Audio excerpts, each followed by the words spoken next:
खाएंगे, खाना खाएंगे, खाना खाएंगे, ये खाना खाएंगे। अबे हाँ, याद आया। नहीं, बहुत अच्छा याद दिला। जी जी। तो यहाँ से बाहर निकलेगा ना, गटर भरा हुआ साफ कर दे। फनकार के बारे में कहा जाता है कि वो पब्लिक प्रॉपर्टी होता है, उसकी जिंदगी खुली किताब की मानिद होती है, फिर चाहे वो उसकी फनी जिंदगी हो या फिर जाती। इस बारे में तकरीबन सारी मालूमात ऑन द रिकॉर्ड होती हैं। कुछ फनकार अपनी जाती जिंदगी को फनी जिंदगी की तरह कैमरे के सामने पेश करते हैं, लेकिन कुछ फनकार घरेलू जिंदगी को कैमरे के सामने नहीं लाते या बहुत कम लाते हैं। इस्माइल तारा भी ऐसे फनकार थे जो खुद को 5 दहाइयों तक स्क्रीन पर जगमगाते रहे, लेकिन उनके घर वाले स्क्रीन पर बहुत कम दिखाई दिए। इस्माइल तारा ने कितनी शादियां की, उनके कितने बच्चे हैं, ये सब हम बताएंगे आज की इस वीडियो में। पूरे इलाके में नहीं मिलेगा। ये पहन के देखा, ईद से बकरीद तक 20 जोड़े खरीद चुकी हूँ। मैं तो चाह रहा था इसमें से कोई पसंद कर लो। और मैं ये चाह रही हूँ कि मैं बाजार से जाके खरीदूं, पैसे निकालिए आप।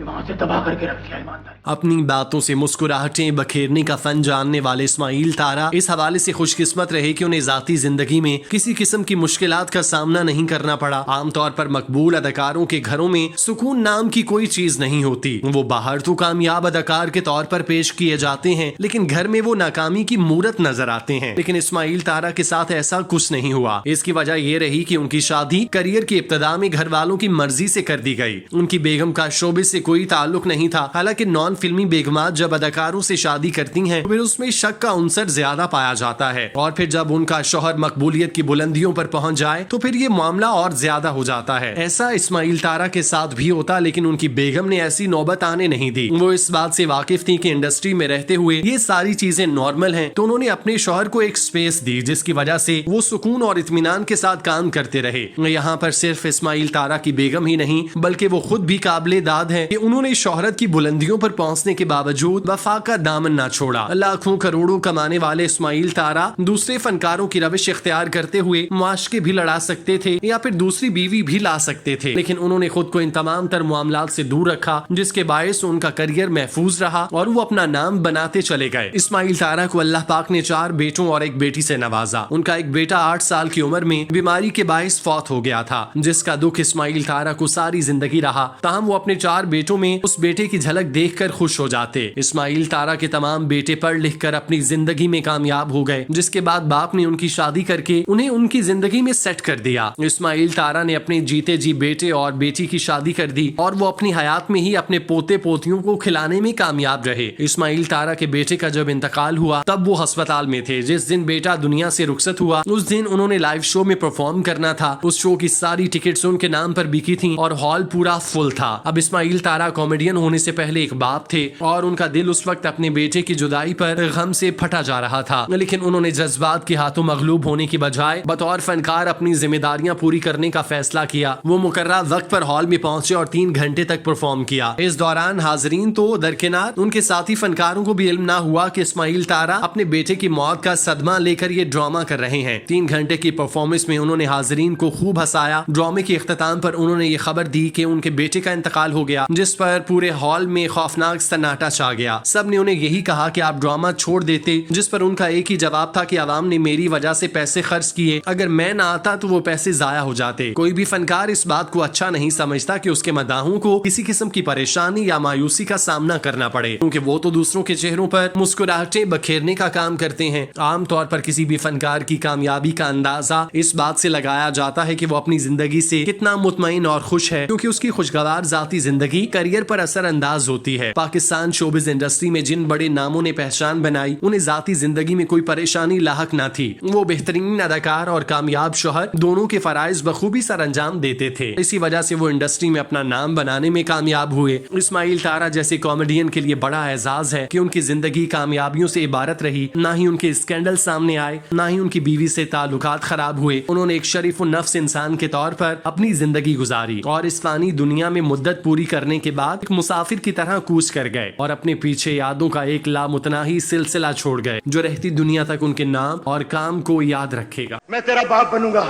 वक्त पे गधे को भी बाप बनाना पड़ता है। दी अपने आप को गधा कह रहा है, मैंने थोड़ी कहा। तो चल यार, तेरे खातिर ये कुर्बानी भी सही। ख्याल रख, इंशाल्लाह ऐसा बाप बनूंगा कि रिश्ता तेरा तय होगा, शादी मेरी होगी।